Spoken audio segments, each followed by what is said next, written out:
Hello everyone, welcome to my channel Udaan Sapnon की। आज हम करेंगे क्लास 8 की विज्ञान की वर्कशीट नंबर 36, जो कि आपकी डेट 24 फरवरी की है। बल तथा दाब के बारे में हम पढ़ेंगे। हमने सीखा कि किसी वस्तु पर एक ही दिशा में लगाए गए बल जुड़ जाते हैं, इसलिए जिस दिशा में बल लगता है वह बताना ज़रूरी है। देखिए, ये बॉक्स है, यहाँ से आपने बल लगाया तो क्या होगा, बॉक्स भी अगर इधर जा रहा है तो ये दोनों बल हमारे जुड़ जाएंगे। ठीक है। किसी वस्तु पर लगाया गया बल उसकी गति को बदल सकता है। यदि बल गति की दिशा में है तो वस्तु की गति बढ़ जाती है। देखिए कैसे, ये बल आपने इधर लगाया, ठीक है, और ये वस्तु भी पहले से इधर ही जा रही थी, तो आपने और बल लगा दिया तो क्या होगा, ये और तेज़ी से चलने लग जाएगी। ठीक है। लेकिन अगर ये बॉक्स है या कुछ भी है, ये इधर जा रहा है, ठीक है, और आपने इधर से फोर्स लगाया तो इसकी स्पीड क्या हो जाएगी, कम हो जाएगी। ठीक है। यदि बल गति की दिशा के विपरीत दिशा में है तो वस्तु की गति में कमी आ जाती है। उदाहरण के लिए देखिए, एक जो गोलकीपर है, गोलकीपर गोल बचाने के लिए गेंद की तरफ कूदता या उछलता है तो उसके द्वारा लगाया गया बल, तो जो एक गोलकीपर है वो क्या करता है, गोल बचाने के लिए गेंद की तरफ उछलता है। उससे क्या होता है, जो बल है मतलब बल लगाता है, उससे गेंद क्या होती है, रुक जाती है या उसकी दिशा को बदल सकता है और गोल होने से बच जाता है। दूसरी ओर एक टायर को तेज़ी से चलाने के लिए उसे बार बार गति की दिशा में धक्का देना पड़ता है, जिसका अर्थ है बल को किसी वस्तु की गति की दिशा में लगाने पर उसकी गति बढ़ जाती है। ठीक है। वो स्पीड में इसको मारते जाएंगे तो ये बढ़ता जाएगा। किसी वस्तु की गति या उसकी गति की दिशा में या दोनों में परिवर्तन को वस्तु की अवस्था में परिवर्तन कहते हैं। ठीक है। वस्तु की अवस्था में परिवर्तन हुआ आपका, यानी कि गति की दिशा में परिवर्तन हुआ। अगर गति में परिवर्तन हुआ, स्पीड में परिवर्तन हुआ या उसकी दिशा में परिवर्तन हुआ, दोनों में किसी में भी परिवर्तन हुआ तो हम क्या कहेंगे, उसको अवस्था में परिवर्तन। कुछ परिस्थितियां ऐसी भी होती हैं जिनमें वस्तुएं गति के लिए स्वतंत्र नहीं होती, यानी कि वो चल नहीं रही होती हैं। जैसे एक आटे की एक लोई को हाथों से दबाना या चपाती बनाने के लिए उसे आटे की लोई को बेलना, तो क्या रोटी बनाते हैं तो उससे क्या होता है, बल वस्तु के आकार में परिवर्तन कर देता है। देखिए, इसकी शेप चेंज हो गई है ना, पहले गोल था फिर वो रोटी बन गई। चलिए क्वेश्चन देखते हैं भाई। फर्स्ट क्वेश्चन, दो स्थितियों के उदाहरण दीजिए जिनमें बल के कारण किसी वस्तु की अवस्था में परिवर्तन होता है।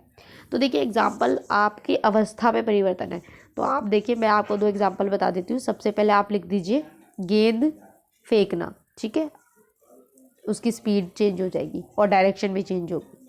सेकंड आप लिख सकते हैं, सेकंड आप यहीं से लिखिएगा, एक कार का ब्रेक लगाने पर रुक जाना। यही लिख देती हूँ मैं, एक कार का ब्रेक लगाने पर रुक जाना। ठीक है, ये आपके फर्स्ट का आंसर हो जाएगा। दो एग्जाम्पल पूछे थे। सेकंड क्वेश्चन देखिए, निम्नलिखित स्थितियों में बल के प्रभाव को पहचान कर लिखें। आकार में परिवर्तन, गति में परिवर्तन या दिशा में परिवर्तन, क्या क्या चेंजेस हो रहे हैं। देखिए, नींबू को जब आप निचोड़ेंगे तो क्या होगा भाई, उसका आकार में परिवर्तन हो जाएगा, तो ए में ये आ जाएगा। फिर क्या है, लोहार द्वारा हथौड़े से लोहे के एक गर्म टुकड़े को पीटना, तो जब उसको पीटते हैं तो क्या होता है, इसकी शेप चेंज हो जाती है, यानी कि आकार ही चेंज हो जाता है। तो इसमें भी आपका क्या आ जाएगा, बी में भी आपका यही आंसर आएगा। सी क्या है, एक कार का ब्रेक लगाने पर रुक जाना, तो यानी कि गति में परिवर्तन, तो सी आपका ये आ जाएगा। एक बल्लेबाज द्वारा गेंद को मारना, तो भाई क्या होता है, गेंद मारने पे उसकी दिशा चेंज हो जाती है, तो आपका डी में ये आ जाएगा। ठीक है। थर्ड क्वेश्चन देखिए, अपने आसपास से ऐसे दो उदाहरण दीजिए जिनमें बल गति की दिशा और अवस्था बदल देता है।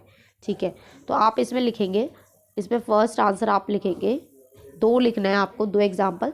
तो आप लिखेंगे गोलकीपर का गोल बचाने के लिए गेंद की तरफ कूदना। ठीक है, यही लिखेंगे। ठीक है, गोलकीपर का, यहाँ से गोलकीपर का गोल बचाने के लिए गेंद की तरफ कूदना, ये फर्स्ट आपका एग्जाम्पल हो जाएगा। ठीक है। सेकेंड एग्जाम्पल आप यहाँ से लिखेंगे, एक बल्लेबाज द्वारा गेंद को मारना। ठीक है, ये सेकेंड एग्जाम्पल लिखेंगे। दो एग्जाम्पल लिखना है आपको, मैंने दो बता दिए, तो ये आपके थर्ड का आंसर हो जाएगा। फोर्थ क्या है, क्या होगा यदि लगाया गया बल वस्तु की गति की दिशा के विपरीत दिशा में हो, विपरीत मतलब अपोजिट दिशा में हो। तो आप यहाँ से लिखेंगे, यदि बल गति की दिशा के विपरीत दिशा में है तो वस्तु की गति में कमी आ जाती है। ये आपके 4th का आंसर हो जाएगा। यहाँ आपकी वर्कशीट कंप्लीट होती है। आई होप आपको क्लियर हो, समझ में आई हो। तो प्लीज़ चैनल को लाइक करें, सब्सक्राइब करें, कमेंट करें और अपने फ्रेंड्स के साथ शेयर ज़रूर करें। Thank you.